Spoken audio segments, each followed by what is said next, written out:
With threats to our nation waiting around every corner, adaptability is more important than ever. When conditions change without notice, quick strategic thinking is crucial. And with obstacles consistently impending, determination is essential in overcoming them. It's this willingness, decisiveness, and resilience that sets Marines apart. With our fighting spirit, we don't just fight battles, we win them. Marines are the constant our nation counts on to fight the unknown. And through adaptable problem solving, we do just that. Learn more at Marines.com. It's only a kick, a jump, a block. It's only a serve. It's only a tackle, a run. It's only for the fans. After all, it's only pressure. You got this. Adidas.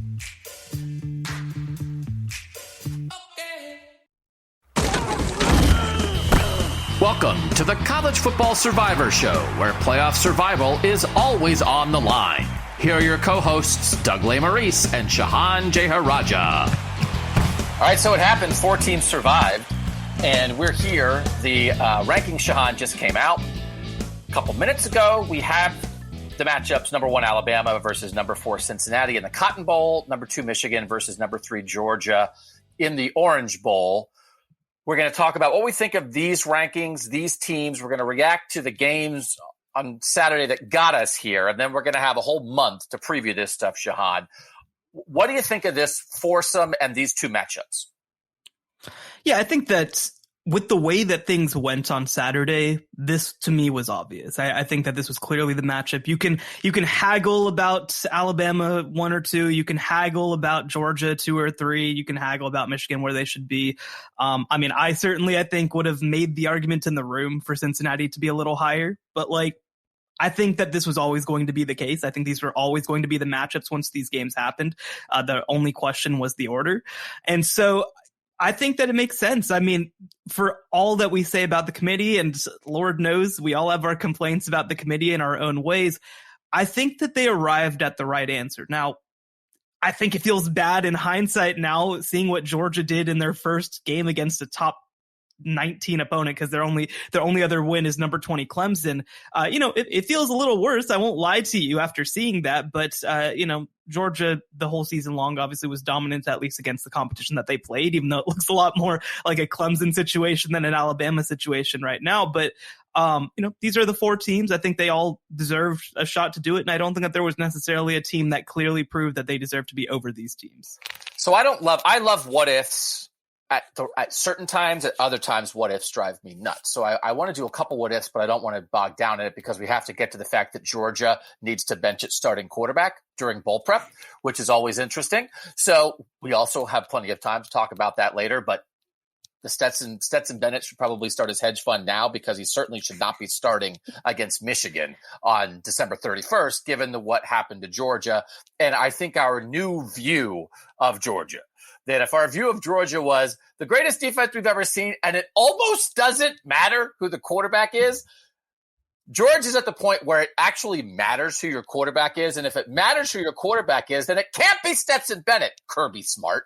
And I'm just saying things that everybody in the state of Georgia was screaming at the TV all day on Saturday. But I want to talk about a couple things in the what if thing. One is, like on the ESPN show, they asked Gary Barta, did you think about avoiding a rematch when you were doing these rankings? He's like, no, why would we ever do that? I'm a committee chairman. We would never. And then people said it would be the greatest injustice in human history if you considered avoiding a rematch. Of course you should consider avoiding a rematch. This is why we don't leave it up to algorithms and computers.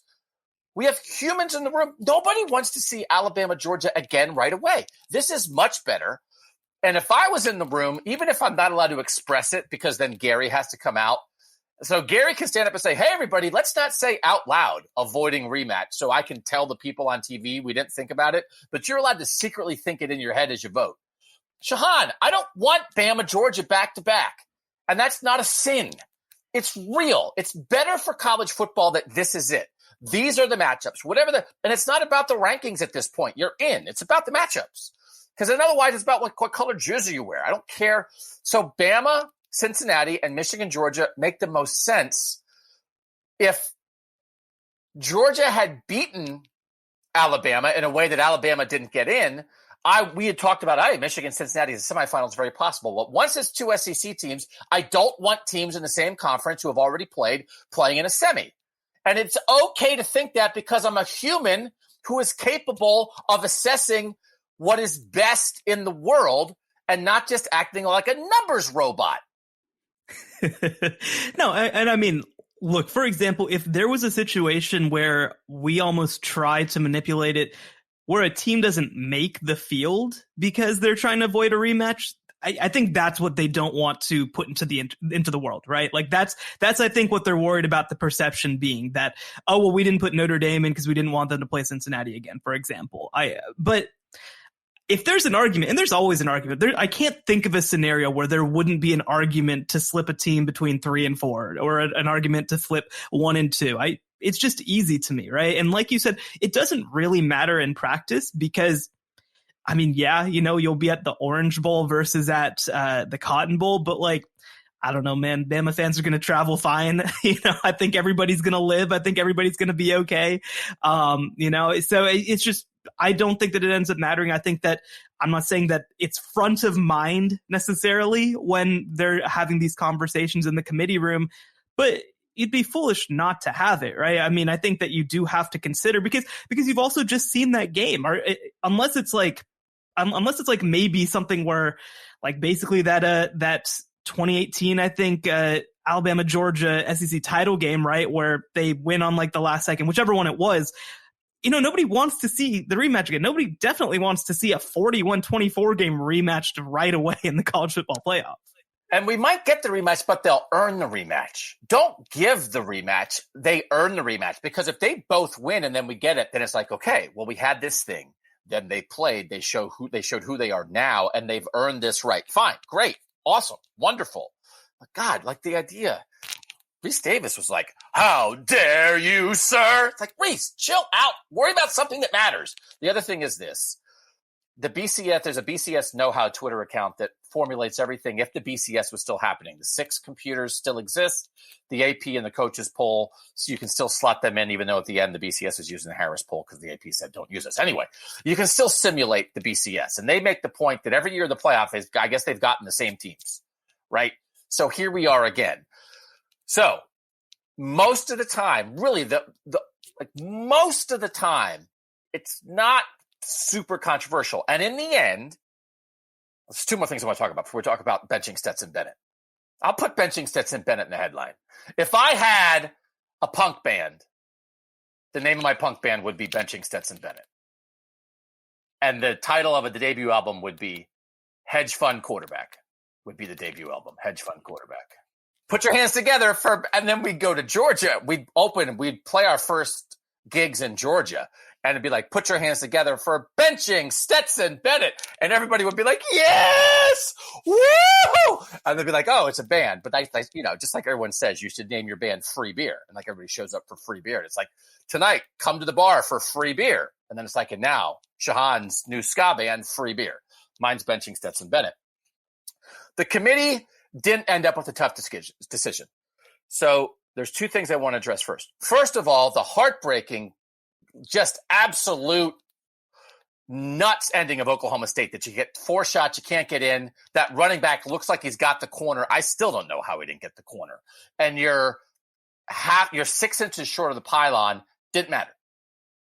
Because I think if Oklahoma State wins, this is still the same. Do you agree with that? Or do you think we would have had a knockdown, drag-out fight about Oklahoma State, Cincinnati at 4?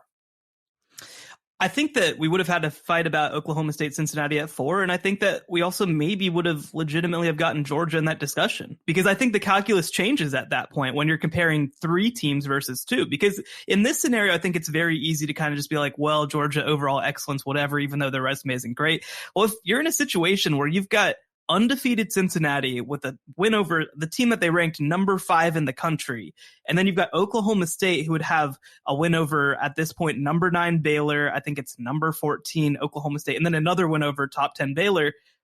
Like, that's 3 top 15 wins and only 1 loss by 3 points on the road, right? Like, I don't know how you can make the argument to keep Oklahoma State out.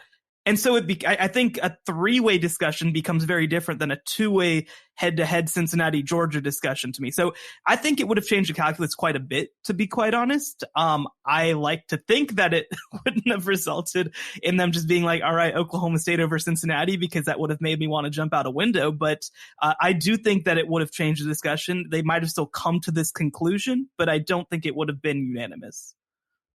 I think they would have come to this conclusion. I feel fairly certain in that belief. But I do agree with you that the discussion in the room would have changed, but would they have gotten here anyway? Like, did Oklahoma State, as it turns out, blow a playoff spot? I think the answer is no, because I think Bama stole their playoff spot anyway. So the second part of that is, okay, committee gets it right. Committee, again, if you want to take things into account, hey, they liked Michigan early. It turns out Michigan's good.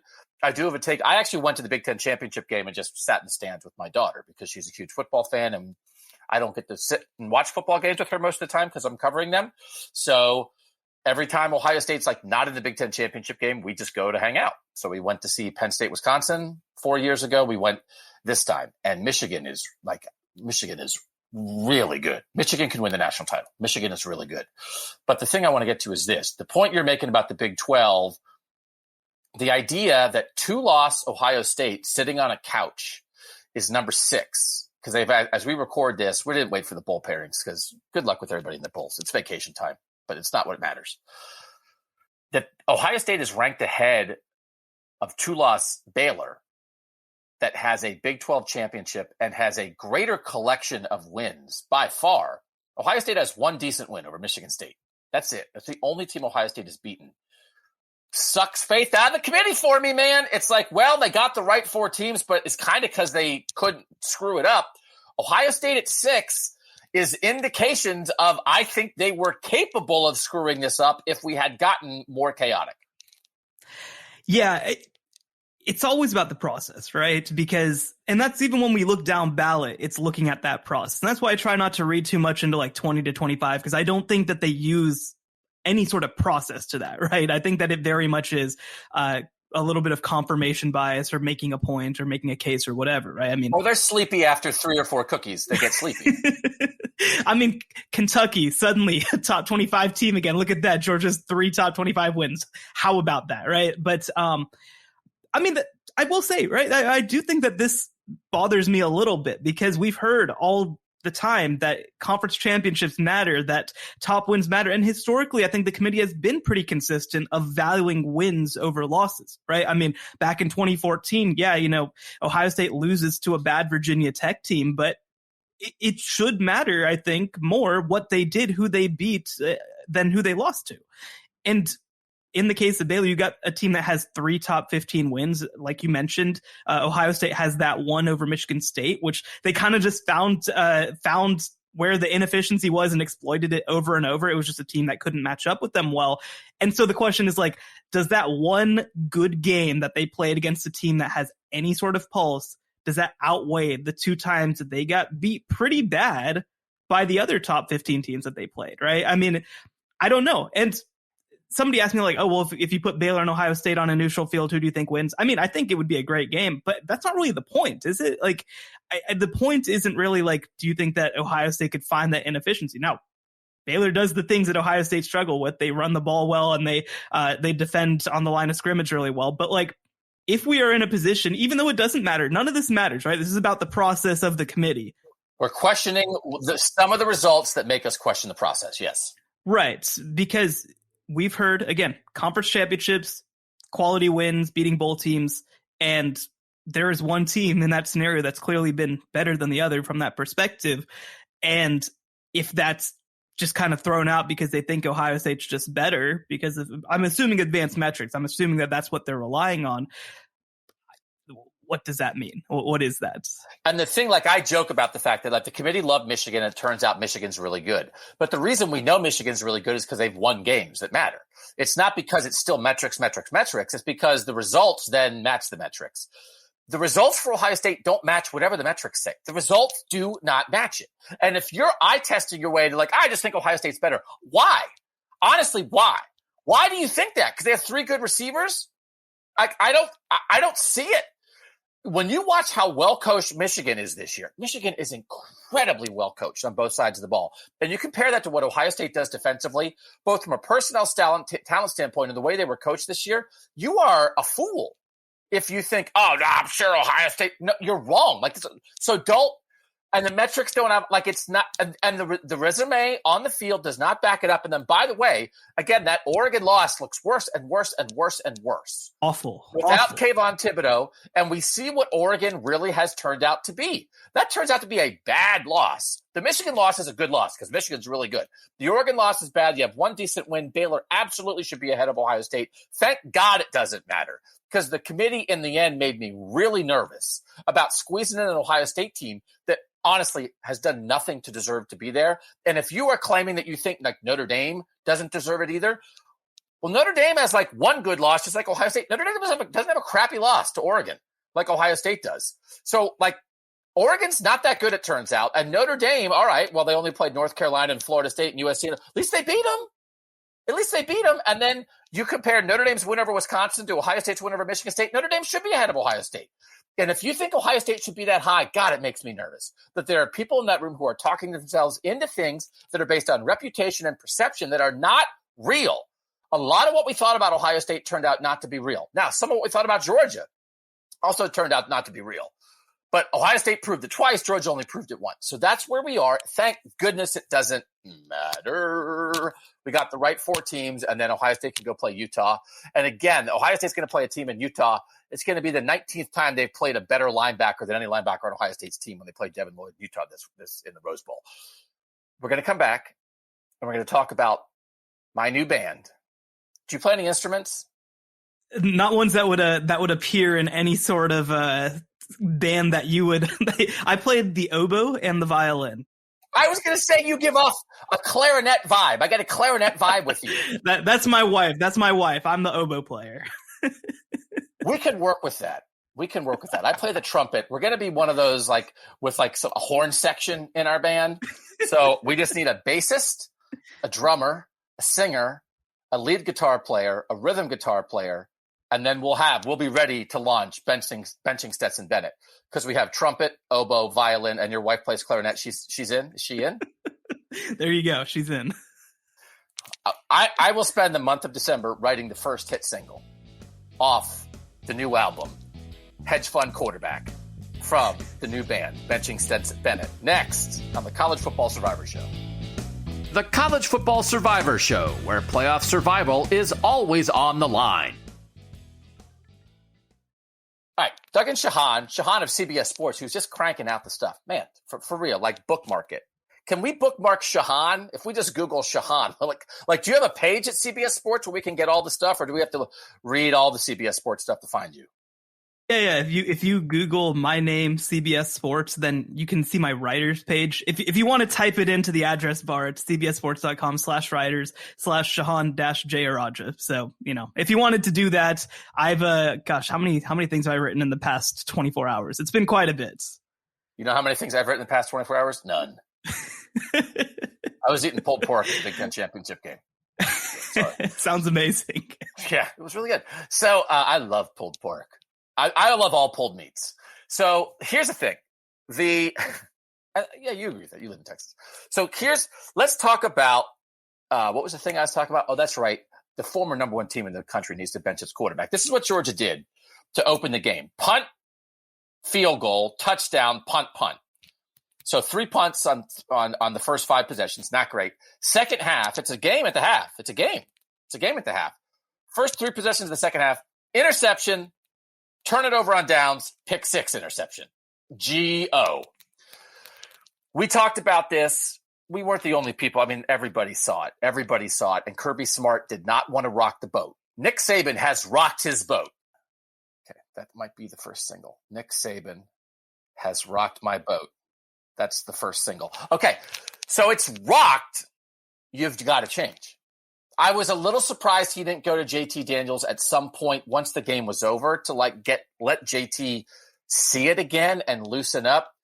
You have to do it. Now, that doesn't mean he's going to do it. Do you agree he has to? And if you agree he has to, do you actually think Kirby Smart will change quarterbacks before the semifinal against Michigan?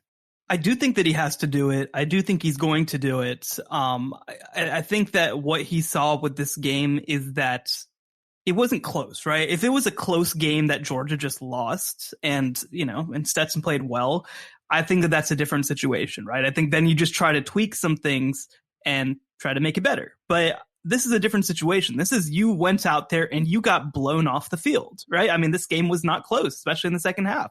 And so if you're in that situation, you have a card that you have not played as yet, right? You can fundamentally change something about your football team, which is something that most teams cannot do. What these teams are is what they are. The one thing that I'll push back on is that I get it. Stetson Bennett didn't play great, had 2 interceptions. Georgia's offense didn't play awesome. It is way more concerning to me that the first time that Georgia's defense plays a quarterback better than Hendon Hooker, that they give up 319 yards in the second quarter. 319 yards. The thing that you're talking about is the most important thing. But because that is true, you must change quarterbacks. Stetson Bennett is not the reason they lost that game. The fact that their defense was exposed to some degree or did not live up to the standard it had set previously against bad quarterbacks was the reason Georgia lost. But once that happened, they did not have a quarterback who could get them back in the game. Totally. I think that it changes the calculus to where you think that your team is built around having a great defense and doing enough offensively. And it turns out, yes, you have a really good defense, but it's just a really good defense, and that's not good enough. It's not good enough to be able to sit on a game. It's not good enough to be able to hold every opponent under 20 because it turns out you just weren't battle tested. It turns out that you just haven't played a team worth a damn this whole season. It's going to be really interesting because when you think about these matchups, and we're going to do some breakdowns. We're going to dive into some breakdowns in December, so we don't have to do all the matchup stuff right now. Bama just faced a quarterback that couldn't do anything against them. Desmond Ridder at Cincinnati is going to be more of a challenge. He's a more competent, thoughtful, dynamic, one-pass option quarterback, right? I really like Desmond Ridder. I think Desmond Ridder will appear on my Heisman ballot because if we're talking about a team doing something that no team like it has ever done in a chaotic college football season, I'm looking for a person who helped make that happen because I believe that to some extent, the Heisman tells the story of a college football season. Cincinnati is part of this college football season. And if I'm looking for a person who helped tie it together for Cincinnati, even though they are a defense-first team, Desmond Ridder is that guy. But Desmond Ridder is more of a challenge than Stetson Bennett. So you look at that matchup and it's like, well, is Alabama just going to roll everybody? It's all right. Well, you already have a different part of the equation for Alabama. For Georgia, you just got Bryce Young. And Bryce Young might get every first-place vote for the Heisman.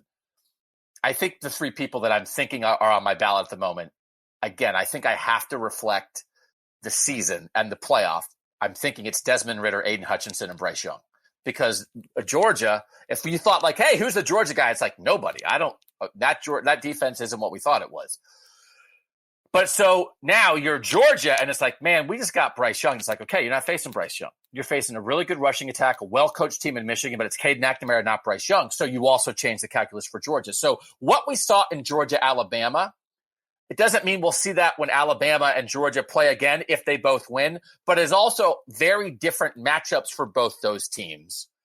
And Georgia has to get it together, but I just think some of this is on Kirby. And I think we talked about the Saban mental block. It's clearly still there. And it's one of these things when you have these teams who are never underdogs and they get to be underdogs. Alabama got to be an underdog for the first time in 5 years. They seized on that. Kirby couldn't handle it. So the psychological stuff isn't going to be there either. So as it turns out, we saw the worst of Georgia. And it doesn't excuse that. That defense is not quite what we thought. But I think they're going to change quarterbacks, but also I think Georgia's going to look like a very different team when they play on December 31st. I think they are, right? And again, like I said, no team in college football really can just change fundamentally what they are. But I think that we saw in the last 4 games of last year with JT Daniels that they have an aspect in the passing game that they kind of choose not to use typically. And I mean, I hate getting into this conversation because I think that it gives into people's dumbest impulses about college football. But I do think that there are some parts of Georgia's team and game plan that they did not unveil yesterday, right? That they do think that, especially in the second half when it started getting away from them, I think they were like, let's regroup. This is a loss. This is not going to happen. Now, Georgia needed to win that game psychologically. I don't think Georgia's going to win the national title now. I think that they are psychologically fried. I think that they have proven that they are beatable. I think that Alabama, not every team can do what Alabama did, but I think that Alabama's proven that that there is a strategy to beating them now that other teams, I think, can replicate to some extent. But I do think that Georgia does have aspects, like I said, that they can change.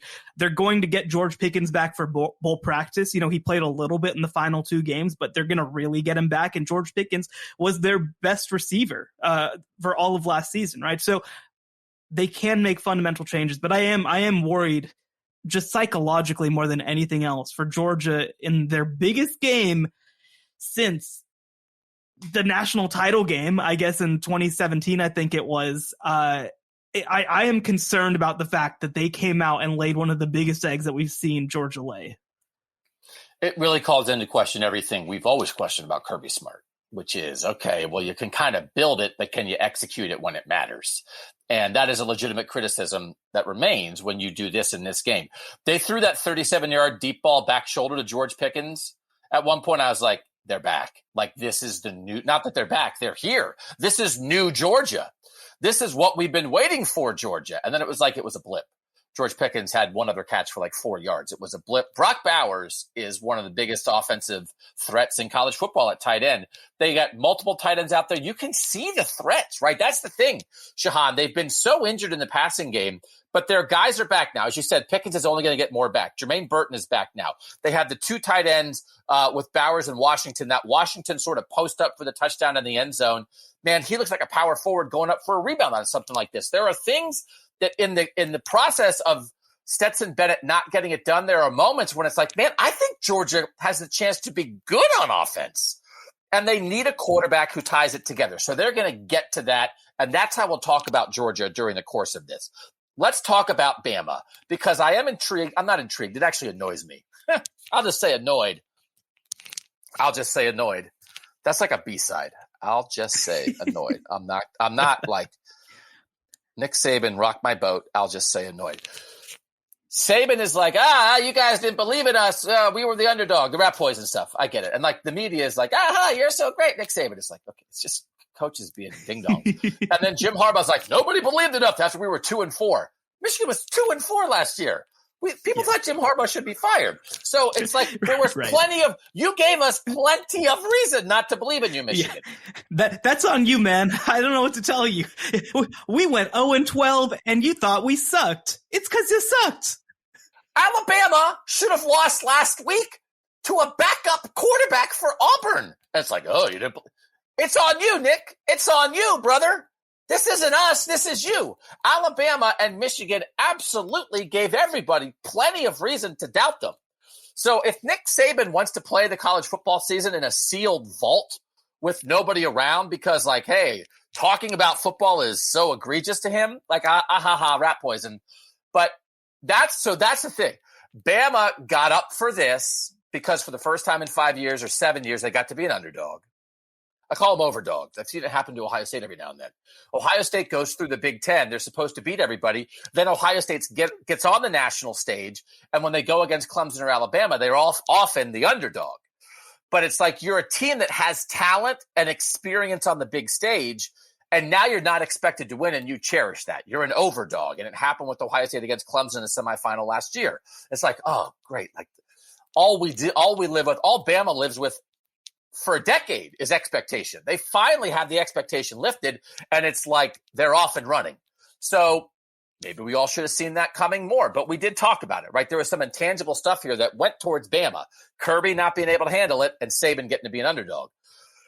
But I don't know for sure that that's the Bama we're going to get against Cincinnati. And if we get the Bama that almost lost to Auburn, that did lose to Texas A&M, Cincinnati can play with that Bama. And I think it's possible we get that Bama, which is why I am not assuming that Bama's going to blow the doors off an experienced, competent, well-coached Cincinnati team with some NFL players. Yeah, so the thing that I'll say about this matchup is that one of the things that's been interesting about the 4-team playoffs specifically is that I think in some ways it's actually been very I think it's made things easier in some ways for the most talented teams, because it basically means that a team has to pull 2 really big upsets in a row. Whereas, for example, if it's 12 teams, if it's 16 teams, something like that, right? Then everybody has to play multiple really tough games. It's easier to win one game and then play for the national title, I think, than to have to play a good team, play a good team, play a good team all in a row, right? And so I think that for that reason, I like this for Cincinnati. Because, for example, if Cincinnati has to go play Georgia, and I think that Cincinnati certainly can beat Georgia and potentially would beat Georgia, but that's a crazy body blow type of game, right? That's a crazy oh my gosh, we won, but our bodies are gone from this game. Alabama this year, I don't think is quite that. I don't think that they're quite crazy body blow team. I just don't think that they're that type of team. Whereas Georgia and Michigan, for example, that's going to be a crazy body blow game. That's going to wear the heck out of those two teams. And so I think if you're Cincinnati, I think that it is a positive. If you feel like Alabama might now, right at this moment, be the best team in the country, I think getting them in this first game, when you're going to be totally fresh, when you're going to be totally healthy, I think that that's a positive for them. And that doesn't mean that Cincinnati's going to come in and beat the brakes off of a really good Alabama team, but I do think that this is a favorable situation for them. Luke Fickell of the Ohio State staff that beat Alabama in the 2014 semifinal. I don't know if he'll choose to bring that up to his team or not, but he's been down this road. So we'll take this last break and come back and tell you why Shehan thinks Cincinnati will win the national title. The College Football Survivor Show, where playoff survival is always on the line. All right, Doug and Shehan back later this week. I definitely want to do a show looking back at our preseason picks, where we were right, where we were wrong. And I would like to do something that is something to the effect of the 5 biggest disappointments from a playoff perspective this season and the 5 most pleasant surprises from a playoff perspective, right? Whether it's a team that even got in the mix that you didn't expect, whether it's, a team that was never in the mix that you did expect, I'd like to do some roundup of how we got this 4 and who's not in the 4 later this week. And then we'll start getting into matchups. I think we'll probably do a whole show on one semifinal, a whole show on another semifinal, maybe do some Q&As. So we'll keep doing these shows through the course of December and let you guys know what we have planned. We might even we're thinking about maybe even doing more the week of the games, but we'll let you know. For now, I'm just kidding. We're not going to make our picks for anything right now, but I do want to talk about Michigan. Michigan, they come out, they have their freshman halfback throw a touchdown pass 50 yards down the field in that game. I thought it was really interesting. I thought going into that game, I had said Michigan, of all the 4 teams, was maybe the one that had, 2 underdogs won yesterday among the 4 games that mattered for the playoff.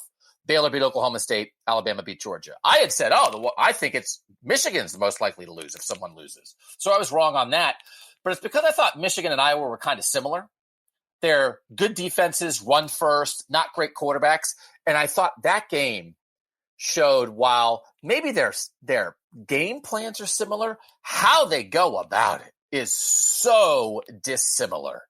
And Iowa is a typical boring, stale, three and out, happy to punt, don't cash in turnovers, no dynamic aspect to the passing game, no dynamic aspect to the play calling when you got the coach's unqualified son for Iowa calling the plays.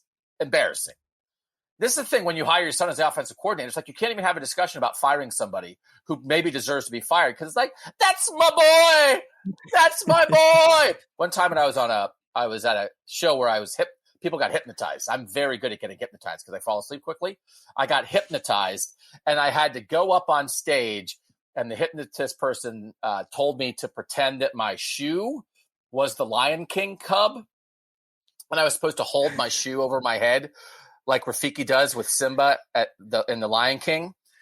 I took my shoe off, and I was briefly cradling my shoe before I held it up, and the hypnotist was like, "What are you doing?" And I was crying, and I was looking at my shoe, and I said, "That's my boy. And then I held up my shoe because I was so into the moment.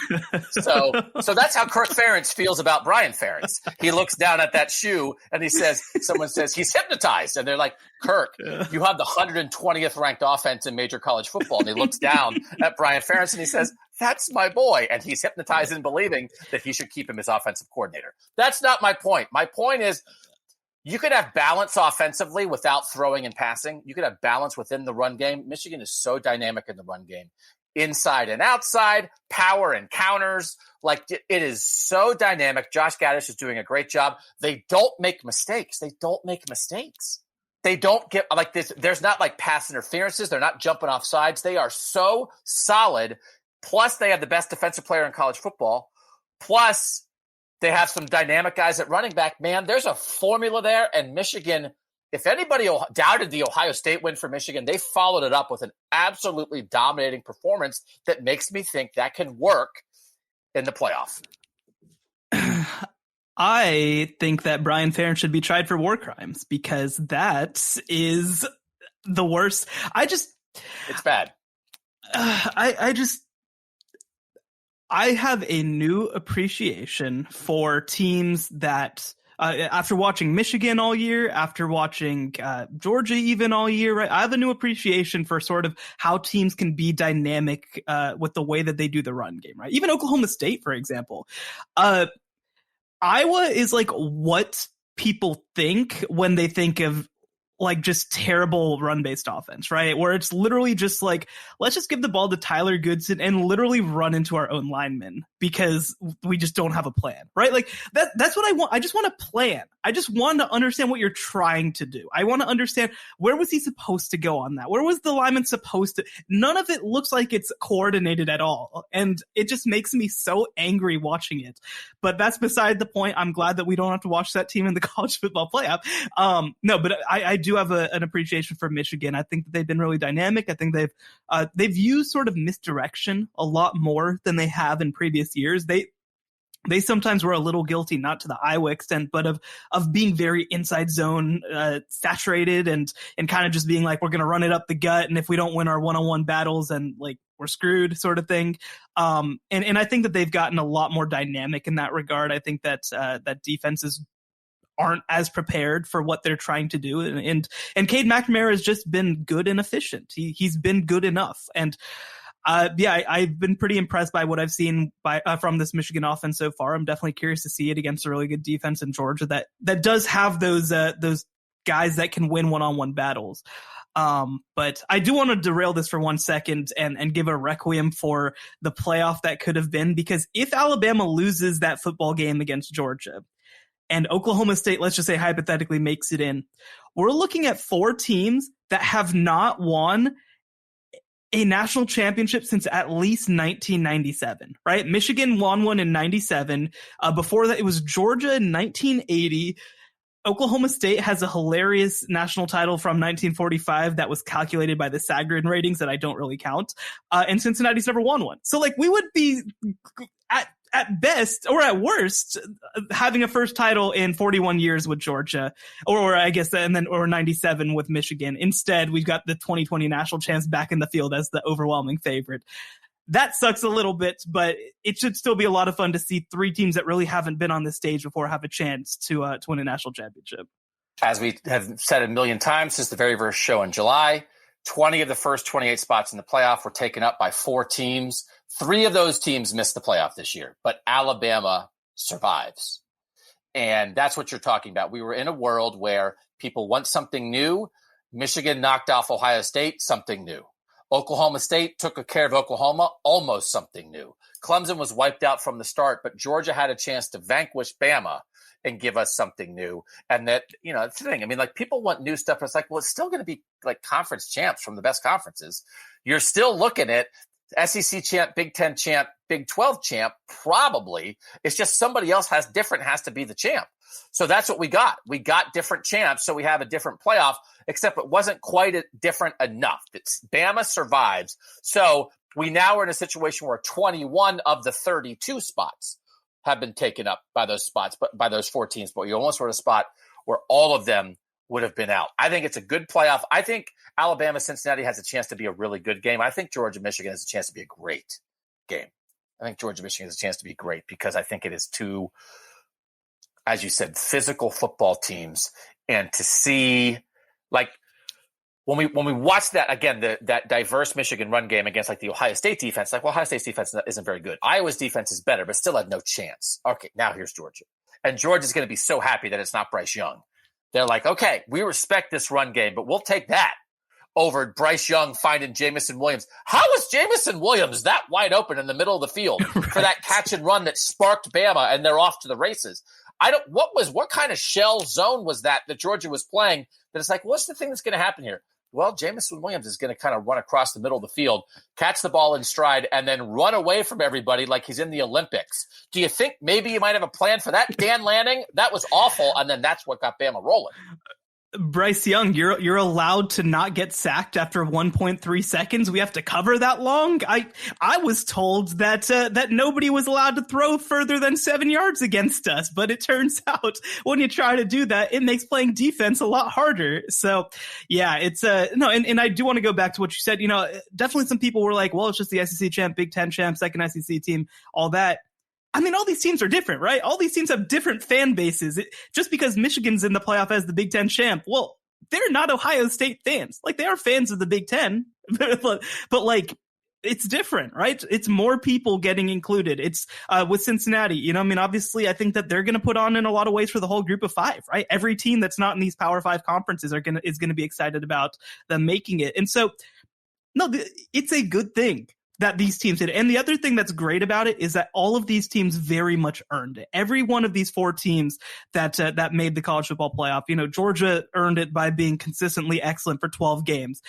Alabama earned it by beating the number one team in the country. Michigan had to vanquish their hated opponent who they haven't beaten since 2011. And Cincinnati had to beat the number 5 team in the country on the road. Like, nobody can say that anybody backed into the college football playoff this year. Even the teams that aren't part of those original 4, you know, who now make up 11 of the 32 spots, every single one of them earned that spot there. It wasn't that somebody faltered. It wasn't that Ohio State just decided not to be good this year. Every one of those teams deserved their spot in the playoff. And I think that's really exciting for the sport. I think that's going to be good. We're going to slow it down for a ballad. I think track 4, everybody earned it. I mean, we can't just all be tongue in cheek. Everybody earned it. That'll be Stetson. That'll kind of, maybe we'll have him guest on that one. That'll be our band benching Stetson Bennett, featuring Stetson Bennett on the ballad. Everybody earned it. Okay. We'll be back this week as usual. We'll start breaking down all this stuff. We'll talk about where we were right, where we were wrong from the beginning of the season. But for now, we've got a good playoff. We've got a good playoff, and you were exactly right, Shehan. All 4 teams earned their spots. We appreciate you guys making the College Football Survivor Show part of your college football experience. Read Shehan at CBS Sports. For Shehan Jeyarajah, I'm Doug Lesmerises, and that was the College Football Survivor Show. The College Football Survivor Show, where playoff survival is always on the line.